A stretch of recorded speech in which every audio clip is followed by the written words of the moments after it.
My name is Fatma Shabbir. I am a nutritionist from University of Agriculture, Faisalabad. Thank you so much, Dr. Akram, for organizing this webinar on daily basis. आज का जो मेरा topic है मैं बताऊंगी blood के बारे में। मतलब कि जो हमारा ब्लड होता है उसमें कौन कौन से जो है वो मेन जो है वो उसके कौन कौन से सेल्स होते हैं और कौन कौन से उसमें जो है वो मेन सल्यूट्स वगैरह पार्टिकल्स जो है वो हमारे ब्लड के अंदर जो है वो क्या क्या चीज़ें होती हैं। ठीक है, नॉर्मल तौर पे देखा जाए तो हमारा ब्लड जो होता है, इस बेसिकली करना क्या होता है कि ब्लड से ही हमारे जो भी हम डाइट लेते हैं, कुछ भी हम फूड खाते हैं, तो जब भी हमारे फूड के अंदर जो न्यूट्रिएंट्स होते हैं उनकी जब अब्जॉर्प्शन वगैरह होती है स्मॉल इंटेस्टाइन्स में से, बाद में जो है वो ब्लड में जाते हैं न्यूट्रिएंट्स। फिर ब्लड से जो है वो आगे से हमारे टारगेट एरिया जो होता है बॉडी के, जिस जिस एरिया में जो है वो चाहिए होता है वहाँ हम न्यूट्रिएंट जो है वो डिस्ट्रीब्यूट हो जाते हैं। तो इट्स मीन के ब्लड का बेसिकली काम क्या होता है कि उसमें उसमें ऑक्सीजन भी होती है, कुछ मेटाबॉलाइट्स भी होते हैं, उसने हार्मोन्स को सिग्नल्स भी देने होते हैं, न्यूट्रिएंट्स को भी ट्रांसपोर्ट करना होता है। और यही जो हमारा ब्लड है, अगर इसमें मेनली तौर पे देखा जाए तो हमारा ब्लड जो है रिमार्केबली तौर पे देखा जाए तो ये लिक्विड होता है। लेकिन अगर हमारे ब्लड में थोड़ा सा कोई चीज़ जो है वो उसमें चेंजिंग आ जाए उसके किसी पार्ट में, तो फौरन जो है वो सॉलिड भी हो सकता है। तो वो अगर ब्लड में कोई डिस्टरबेंस क्रिएट हो जाए, तो इट्स मीन कि हमारे ब्लड में से ब्लड ने भी इतने ज़्यादा फंक्शन जो है परफॉर्म करने होते हैं।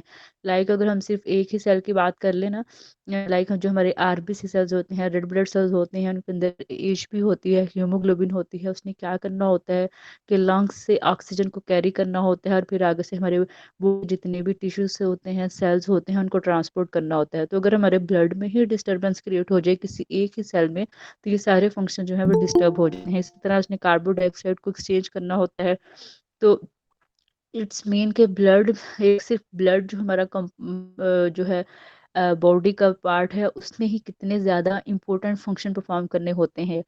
मेटाबॉलिक तौर पे काम करना होता है, न्यूट्रिएंट्स को ट्रांसपोर्ट करना होता है, हार्मोन्स को सिग्नल देना होता है, वेस्ट प्रोडक्ट्स को रिमूव करना होता है, ऑक्सीजन को सप्लाई करना होता है, कार्बन डाइऑक्साइड को एक्सचेंज करना होता है। तो इसी तरह अगर देखा जाए तो हमारा जो एवरी जो एक जो नॉर्मल जो अडल्ट पर्सन होता है, जो अडल्ट ह्यूमन है, उसके उसमें जो है वो उसकी पूरी बॉडी के अंदर कितना ब्लड होता है, 5 से 6 लीटर जो है वो ब्लड होता है, जो कि पूरी बॉडी को जो है वो ट्रांसपोर्ट होता है, हर बॉडी के आर्गन्स वगैरह में जितने भी जहाँ जहाँ ब्लड जो है होता है। तो ब्लड वेजल्स हैं, वीन्स हैं, आर्टरीज हैं, तो ये पूरी बॉडी के अंदर अडल्ट एक पर्सन के अंदर जो है वो 6 लीटर जो है वो ब्लड होता है। तो अगर इसमें देखा जाए ना, तो हाफ से ज्यादा जो ब्लड का जो वॉल्यूम होता है ना, मतलब कि एक ब्लड है उसमें काफी सारी चीजें हैं, लेकिन आधे से ज्यादा जो ब्लड का वॉल्यूम होता है ना, उसमें हमारे 3 टाइप के सेल्स होते हैं। उसमें जो हमारे 3 टाइप के जो है वो सेल्स होते हैं। ठीक है, सबसे पहले हम बात करते हैं जो मेन होते हैं, उसमें आ जाते हैं एरिथ्रोसाइट्स। एरिथ्रोसाइट्स बेसिकली क्या है, ये आरबीसीज हैं। आरबीसीज क्या है, जो हमारे रेड ब्लड सेल्स हैं, जैसे मैंने बताया। और वो जो रेड ब्लड सेल्स होते हैं उनके अंदर हीमोग्लोबिन होता है, एचबी होती है। और इस हीमोग्लोबिन का बेसिकली काम क्या होता है कि उसने ऑक्सीजन को कैरी करना होता है और कार्बन डाइऑक्साइड को एक्सचेंज करना होता है। इसी तरह अगर हम बात करें तो वो जो हमारे ब्लड के अंदर जो वॉल्यूम जो ऑक्यूपाई होते हैं, उसमें 3 टाइप के जो डिफरेंट सेल्स होते हैं, उसमें एक आ जाते हैं हमारे व्हाइट ब्लड सेल्स आ जाते हैं। ठीक है, व्हाइट ब्लड सेल्स का बेसिकली काम क्या होता है कि हमारी बॉडी के अंदर अगर कोई इन्फेक्शन आ गया है या कोई हमारी बॉडी के अंदर कोई एंटर हो गया है, तो फौरन जो है जो हमारा जो डिफेंस मैकेनिज्म जो ऑन होता है, जिसने हमें बचाना होता है, वो हमारे व्हाइट ब्लड सेल्स होते हैं। ठीक है, तो हमारे ब्लड के अंदर जो है वो ल्यूकोसाइट्स होते हैं, जिनको व्हाइट ब्लड सेल्स कहा जाता है। इसमें डिफरेंट आगे से उनकी टाइप्स आ जाती हैं, लिम्फोसाइट्स हैं, न्यूट्रोफिल्स है, बेसोफिल है, एजिनोफिल्स हैं।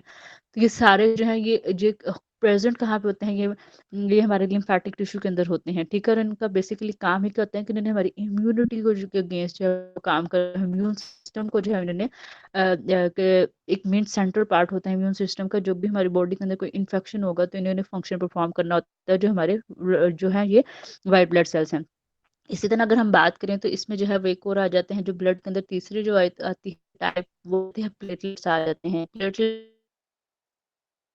ब्लड नहीं होती है। जैसे अगर हम बात करें तो अगर कोई पर्सन का एक्सीडेंट हो गया है या कोई इंजरी हो गई है, या नॉर्मल चीज काटते हैं तो हमारे हाथ पे जब कोई कट जाता है, फौरन जो है वो क्लॉट बनना स्टार्ट हो जाता है। क्लॉट बन जाता है, खून जो जल जाता है। तो वो जो खून है वो कौन से सेल, ब्लड के सेल्स बनाते हैं, प्लेटलेट्स होते हैं, वो जो है वो इसको जो है वो बनाते हैं। अब हम बात करते हैं कि ये सेल और भी बहुत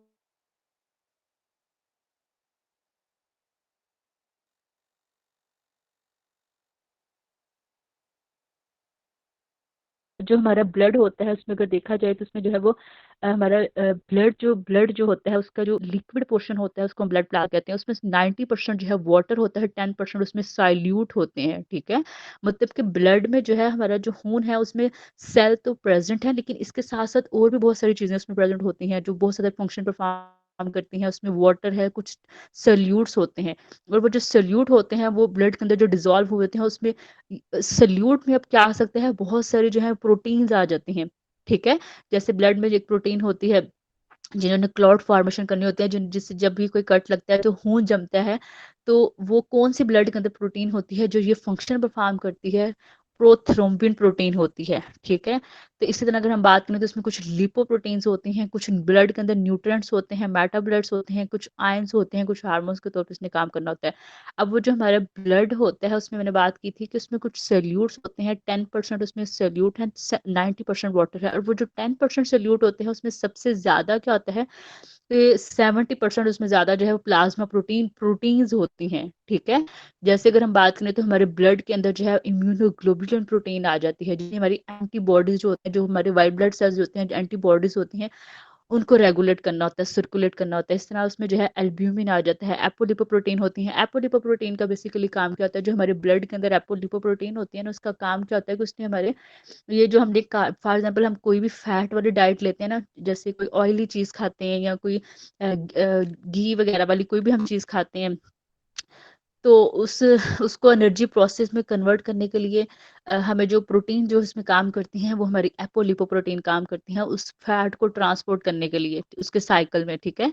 तो वो जो एपोलिपोप्रोटीन कहाँ पे प्रेजेंट होती हैं, हमारे ब्लड के अंदर प्रेजेंट होती हैं। इस तरह ब्लड के अंदर एक मेन प्रोटीन होती है, ट्रांसफेरिन प्रोटीन होती है। ट्रांसफेरिन प्रोटीन का बेसिकली काम क्या होता है कि हमने कोई भी डाइट ली है, iron rich diet, iron rich diet का बेसिकली काम क्या होता है कि आयरन ने हमारा जो है वो ब्लड में जो हीमोग्लोबिन होता है उसको बेटर करना होता है। और देखा जाए तो आयरन ने जो है बहुत सारे जो है वो हमारे फंक्शन परफॉर्म करने होते हैं बॉडी के अंदर। तो मेन तो इसका एचपी में फंक्शन आता है। तो इसमें देखा जाए तो वो जो आयरन मतलब कि बॉडी के किस किस एरिया को चाहिए है, तो उसको वो किसने काम करना होता है, हमारे ब्लड के अंदर एक मेन प्रोटीन होती है ट्रांसपेरेंट प्रोटीन, इसने काम करना होता है। इस तरह बहुत सारी, जैसे मैंने बात की है कि जब कोई इंजरी होती है, कोई एक्सीडेंट होता है, कोई बॉडी के अंदर कट लगता है एक्सटर्नली तौर पे, तो जब भी हम कोई चीज खाते हैं, नॉर्मल कोई सब्जी वगैरह काटते हैं तो हाथ पे जो कट लग जाता है तो ब्लड निकलता है, खून निकलता है ना। खून निकलने के बाद जब फौरन जम जाता है, तो वो खून जो जमता है वो क्यों जमता है, वो हमारे ब्लड के अंदर एक मेन प्रोटीन होती है, वो ये फंक्शन परफॉर्म करती है, जिसमें दो तरह की आ जाती हैं। एक इसमें फाइब्रिनोजन आ जाता है और दूसरा इसमें प्रोथ्रोम्बिन आती है।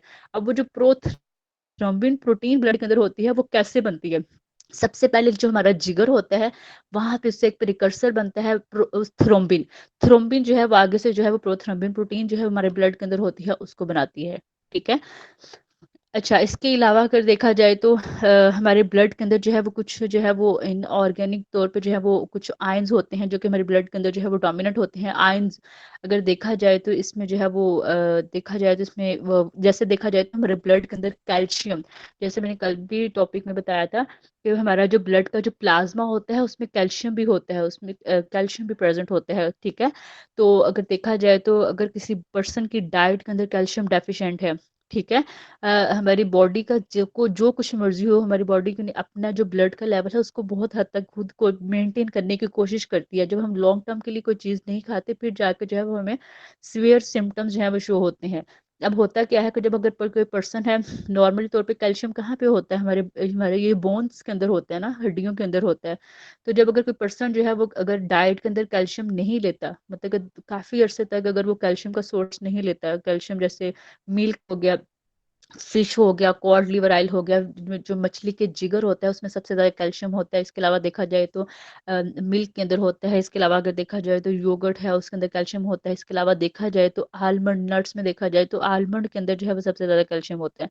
तो अगर हम जो है वो कैल्शियम डाइट के अंदर नहीं लेते तो हमारी हड्डियों से निकल के कैल्शियम जो है वो हमारे ब्लड में जो है वो हड्डियों से निकल के ब्लड में चला जाएगा के प्लाज्मा को मेंटेन करने के लिए।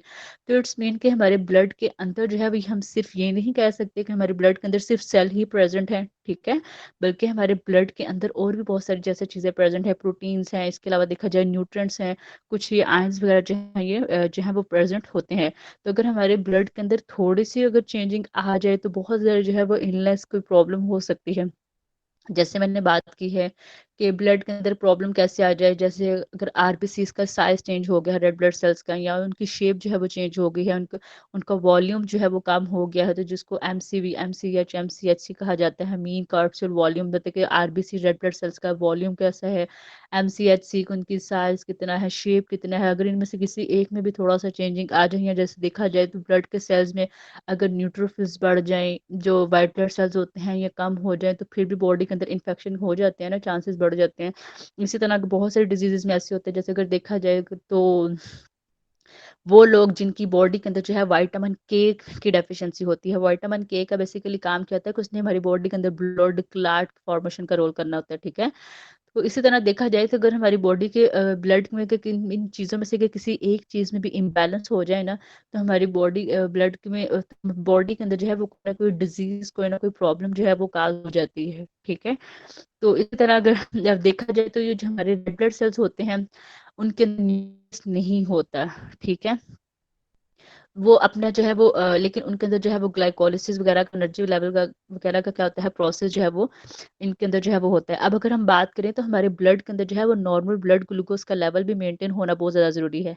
क्यों ऐसा होता है? अब अगर हम देखें, हमारा अगर कोई पर्सन है जैसे उसको हाइपोग्लाइसीमिया होता है, या अगर हम स्टारवेशन में होते हैं, मतलब कि अगर हम बहुत घंटों तक कुछ नहीं खाते, तो हमारा ब्लड का ग्लूकोज लेवल कम हो जाता है ना। जब ब्लड का ग्लूकोज लेवल कम होता है तो हमें क्या होता है, हम अनकॉन्शियस हो जाते हैं, हम जो है वो चक्कर आना स्टार्ट हो जाते हैं।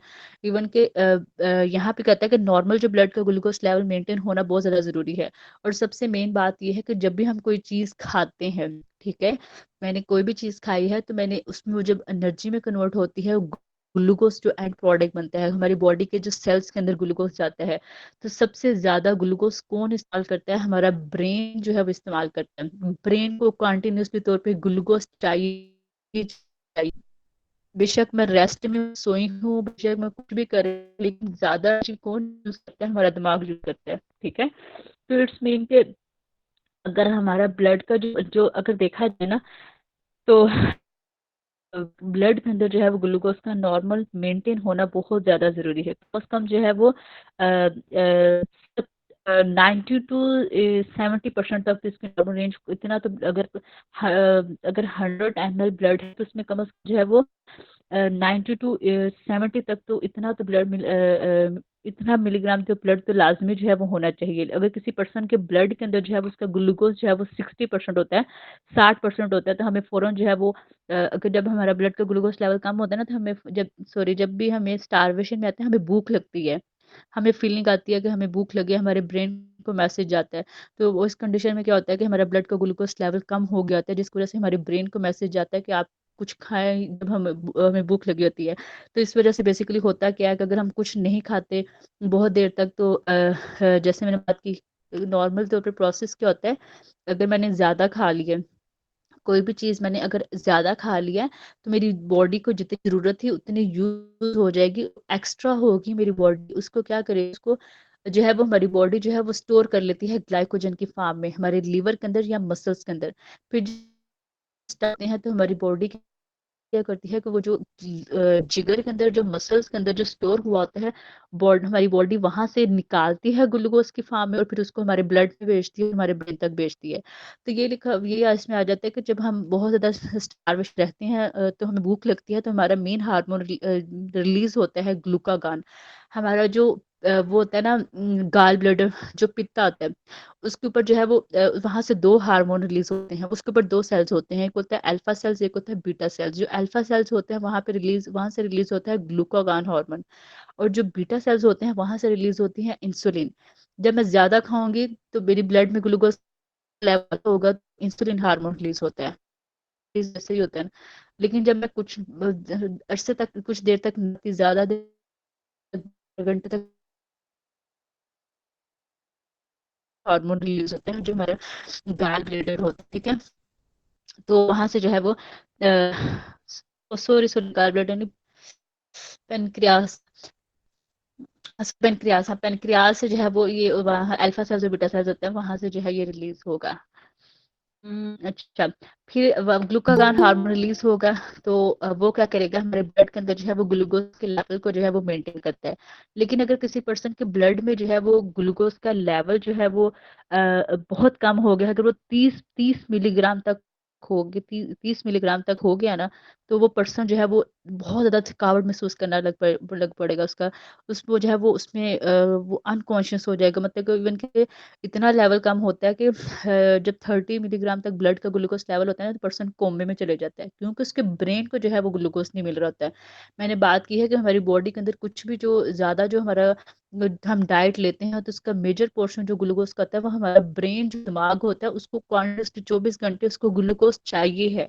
बेशक हमारी बॉडी में जो चीजें स्टोर हुई हैं वो वहां से निकाल लेगा ग्लाइकोजन के फॉर्म में, लेकिन उसको कॉन्टिन्यूसली चाहिए। लेकिन जब हम बहुत अरसे तक कुछ नहीं खाते, तो क्या होता है कि हमारे ब्लड के अंदर जब ग्लूकोज का लेवल कम हो जाता है, तो हमारा जब 30 से 20 मिलीग्राम तक होता है, तो पर्सन जो है वो कोमे में चले जाता है। लेकिन जब ब्लड में ग्लूकोज का लेवल 10 तक आ जाता है, तो ब्रेन डैमेज हो जाता है, ब्रेन को ग्लूकोज नहीं मिलती। ठीक है, जब प्रोलॉन्ग तक बहुत जो लोग प्रोलॉन्ग जो है वो स्टारवेशन में रहते हैं, जैसे अगर हम बात करें तो ऐसा जैसे होता नहीं, मोस्टली यहाँ पे वहाँ उस एरिया में होता है कि वो लोग जो कि महीना महीना जो कुछ नहीं खाते, जिन दो लोग जैसे किसी एरिया में जो है वो डिजास्टर आ गया है, ड्रॉट कंडीशन आ गई है, कोई इस तरह की कंडीशन आ गई है, तो लोगों का फूड का इंटेक बहुत कम हो जाता है, जो माल नरिश्ड हो जाते हैं, उनमें जो है ज्यादा मोस्टली जो है ये केसेस जो है इसमें आ जाते हैं। तो इसका मतलब ये है कि नॉर्मल जो है वो ब्लड का ग्लूकोज लेवल जो है वो मेंटेन होना बहुत ज्यादा जरूरी है। अगर पर्सन के किसी ब्लड का ग्लूकोज लेवल अगर 40 मिलीग्राम होता है ना 100 ml में, तो वो हाइपोग्लाइसेमी कंडीशन आ जाती है। हाइपोग्लाइसेमी मतलब कि ब्लड के अंदर ग्लूकोज का लेवल कम हो गया है। फिर पर्सन जो होता है वो क्या करता है, अपने आप को डिस्कम्फर्ट फील करता है, मेंटली जो है वो जहनी तौर पे जो है वो थकावट जो है वो फील करता है। तो डायबिटिक पेशेंट में भी तो ये होता है ना, जिन मोस्ट डायबिटीज में दो ही कंडीशन होती है ना, हाइपरग्लाइसीमिया होता है या हाइपोग्लाइसीमिया होता है। तो उनको जिनको हाइपोग्लाइसीमिया होता है उनको कहा जाता है कि आप थोड़ी देर बाद कुछ ना कुछ खाया करें। यही रीजन होती है कि क्यों उनको कहा जाता है कि कुछ ना कुछ खाया करें, क्योंकि उनको ब्रेन को जो है वो प्रॉपर ग्लूकोज का मिलना जो है वो बहुत ज्यादा जरूरी है। इसी तरह अगर हम बात करें तो हमारे ब्लड में जो है वो कुछ इंपॉर्टेंट जो है वो रेगुलेटर्स होते हैं, हमारे ब्लड ग्लूकोज को मेंटेन करते हैं। कौन कौन से आ जाते हैं, जैसे मैंने बात की है कि इंसुलिन है, ग्लूकागान है, एपिनेफ्रिन जो है वो इसमें जो है वो आ जाता है। इसके अलावा अगर हम इसके अलावा अगर देखा जाए, तो हमारे ब्लड में जो है, जैसे मैंने बात की थी कि ब्लड में जो है वो सिर्फ हमारे सेल्स नहीं होते, बल्कि इसमें कुछ हमारे सल्यूट्स भी होते हैं, इसके अलावा इनऑर्गेनिक साल्ट्स भी होते हैं। ठीक है, तो ये सारी चीजें जो है वो मिलकर जो है वो हमारे ब्लड को बनाती हैं। अब हम बात करते हैं ब्लड में कौन सी जो है वो मेन, जैसे मैंने बात की है कि ब्लड में ना सबसे ज्यादा प्लाज्मा प्रोटीन होती है। अगर हम सल्यूट की बात करें, उसमें बाकी न्यूट्रिएंट्स तो होते ही हैं, इनऑर्गेनिक्स भी होते हैं, और कुछ हार्मोन सिग्नल भी होते हैं। तो उसमें जो ब्लड में अंदर जो प्रोटीन्स होती हैं वो कौन कौन सी मेन होती हैं जो उसके प्लाज्मा के अंदर देखा जाए। एक उसमें आ जाती है सीरम एल्ब्यूमिन का, जैसे मैंने नाम लिया था। सीरम एल्ब्यूमिन जो होती है ब्लड के अंदर जो प्रोटीन होती है, इसने इसका बेसिकली काम क्या होता है, किसने फंक्शन पर क्या परफॉर्म करना होता है, किसने हमारे ब्लड का जो वॉल्यूम होता है ना उसको मेंटेन करना होता है, कि ब्लड का नॉर्मल कितना वॉल्यूम होना चाहिए। ठीक है, इसके अलावा जो ब्लड के अंदर एक और प्रोटीन होती है अल्फा ग्लोब्यूलिन होती है, इसका बेसिकली काम क्या होता है, किसने जो हमारा जैसे मैंने बात की थी कि कोई हम डाइट लेते हैं, ठीक है, ये जो एल्ब्यूमिन ग्लोबुलिन प्रोटीन होती है ना, इसने बेसिकली क्या करना होता है कि जो हमारे लिपिड जो होते हैं, जो जैसे मैंने कोई चर्बी वाली चीज कोई खाई है, तो उसको ट्रांसपोर्ट करने के लिए उनके सेल्स वगैरह को जहाँ जहाँ पे उसकी रिक्वायरमेंट है, तो तब ये वाली जो ब्लड के अंदर प्रोटीन होती है ये काम करती है। ठीक है, इसके अलावा देखा जाए तो इसने जो है वो हमारा जो कुछ हार्मोन्स होते हैं उनको रेगुलेट करना होता है। थायरॉक्सिन हार्मोन, एड्रेनल कॉर्टिकल जो हार्मोन्स होते हैं, मतलब कि जो हमारे किडनी जो के जो ऊपर जो एड्रेनल ग्लैंड्स वगैरह होते हैं उनको एक्टिव करने में इस जो है प्रोटीन का जो है वो रोल होता है।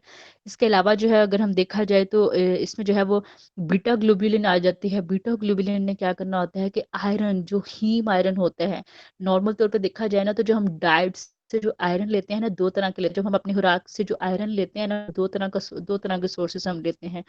जो एक होता है चिकन मटन वगैरह, जो एग, जो मतलब कि जो एनिमल सोर्स होते हैं ना, एनिमल जैसे मटन हो गया, चिकन हो गया, लीवर हो गया, कलेजी होगी, किडनी गुर्दे वगैरह हो गए, हार्ट हो गया। तो ये जो ऑर्गन मीट होते हैं इनके अंदर जो आयरन प्रेजेंट होता है ये हीम आयरन प्रेजेंट होता है, हीम फॉर्म में होता है।